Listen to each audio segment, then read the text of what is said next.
As one critic put it, Griffin, being a theologian, is not qualified to talk about anything but myths and fairy tales.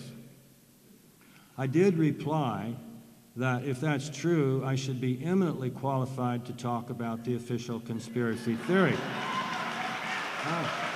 Nevertheless, the 9/11 Truth movement can be easily dismissed insofar as people retain an image of it that was formed several years ago, when it could be portrayed as led by people who have no expertise in the relevant fields. Even if that caricature, like most caricatures, contained a grain of truth, then it is now completely false.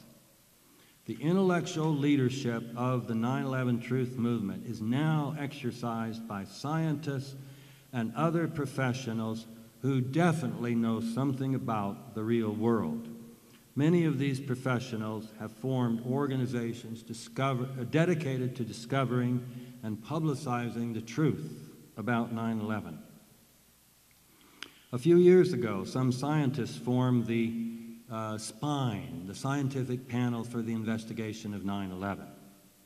Other scientists more recently formed Scholars for 9/11 Truth and Justice, the main work of which has been carried out by physicists and chemists. Shortly thereafter, detractors of the truth movement said that if there were any validity to the claims these scientists make about the World Trade Center, they would be able to get papers published in peer-reviewed scientific journals. Over the past year, scientists affiliated with Scholars for 9/11 Truth and Justice have published 3 papers in peer-reviewed scientific journals. The lead author of the most recent of these papers, which appeared in the Open Chemical Physics Journal, is Niels Harrit, a professor of chemistry at the University of Copenhagen. These scientists, who know something about the chemical constituents of the real world, report finding many elements in the World Trade Center dust that should not be there if the official theory, according to which these buildings came down solely because of fire and gravitation, if that were true. A few years ago, after some physicists and chemists had joined the movement, detractors said, they don't really count. Excuse me. The question of what brought down the World Trade Center buildings is a question for engineers, and your movement doesn't have any. This was in 2005, and that was true. The following year, by the way, some of you heard that interview I did on Democracy Now! When Amy Goodman brought in a hitman, and this became the point of issue at the end of the interview, that he said, you don't have any engineers. Now, it was true. It was the case that I had located one in Mexico, and I had contacted him and tried to get him to speak out. He decided it would not be prudent to do so. So I had to admit I didn't dare name him. So I had to say, no, we don't have any.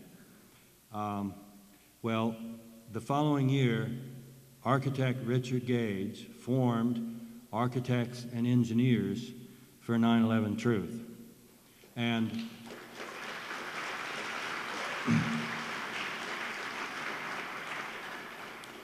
as of today, over 600 licensed architects and engineers have signed a petition saying the official story cannot be true, we need a new investigation.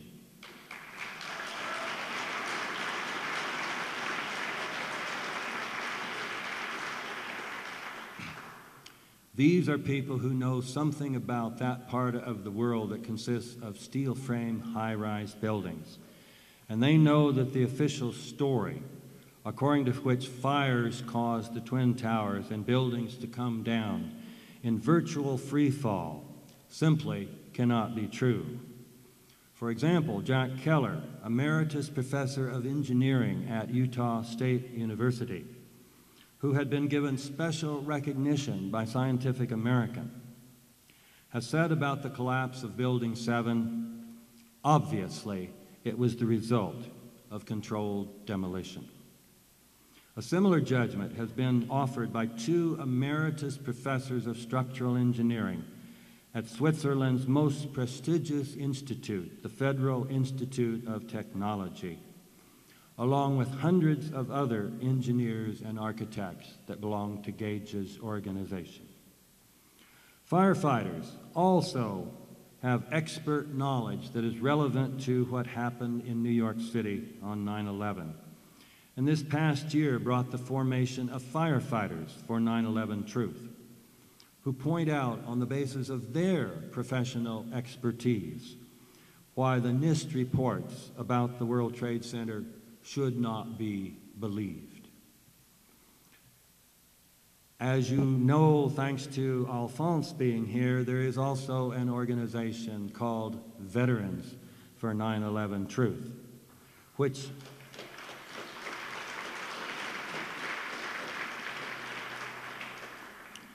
contains several former military officers. They, I would venture to say, probably know a little more about the world of military affairs than Alexander Coburn.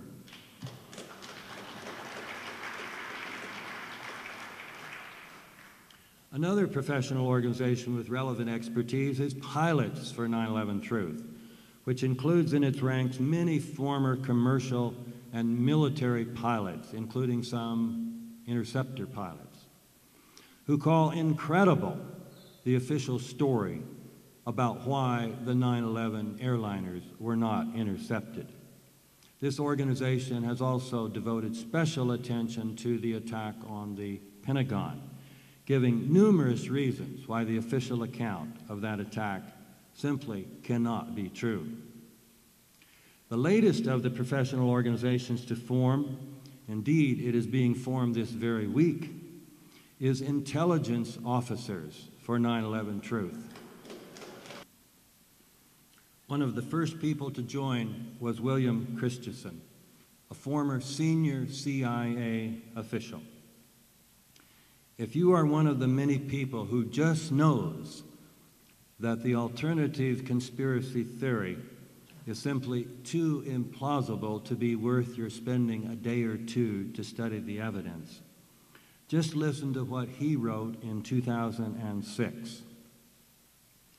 I spent the first 4.5 years since September 11th utterly unwilling to consider seriously the conspiracy theories surrounding the attacks of that day. In the last half year, and after considerable agony, I've changed my mind. I now think there is persuasive evidence that the events of September 11 did not unfold as the Bush administration and the 9/11 Commission would have us believe. The backbone of the 9/11 Truth movement is now constituted by these professional organizations of scientists, architects, engineers, firefighters, military officers, pilots, and intelligence officers. And there are still more professional organizations. The past year has witnessed also the formation of medical professionals for 9/11 Truth. And by the way, let me suggest, if you have pen and paper, you might want to write some of these down, because you can go on Google and find them. And if you are a potential candidate for joining these, or you have friends who might be, just go on Google, you'll find that and find out how to become a member. So, medical professionals for 9/11 Truth. Also, lawyers for 9/11 Truth. And this is most important. I'll refer to it again a little later. And of special significance, given where we're meeting and being hosted by the School of Theology, religious leaders for 9/11 Truth. So I'm hoping Yeah.